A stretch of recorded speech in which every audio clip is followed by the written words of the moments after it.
એવા સંત મળવા, એવા સદગુરુ મળવા, એવા પ્રભુ મળવા, એવા ગુરુ મળવા કે જે શુદ્ધ હોય, જે સાત્વિક હોય, બહુ જ જરૂરી છે. કહે છે કે આપણે ભલે ગમે તેવા હોઈએ પણ આપણા જે ગુરુ હોય, સદગુરુ હોય, તે બહુ શ્રેષ્ઠ હોય, શુદ્ધ હોવા જોઈએ. સિદ્ધ હોય કે નહીં એની મહત્તા નથી, મહત્તા શુદ્ધતાની છે. જ્યારે ગુરુનો પ્રશ્ન આવે છે, જેમ પરીક્ષિતને સિદ્ધ તો ઘણા મળતા હતા, પણ એ કોની પ્રતીક્ષા કરતા હતા?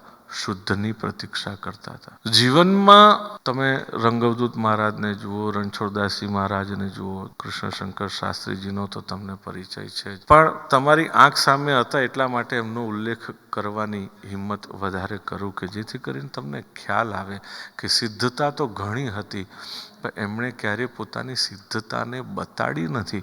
એ હંમેશા શુદ્ધ બનીને જ વર્તતા.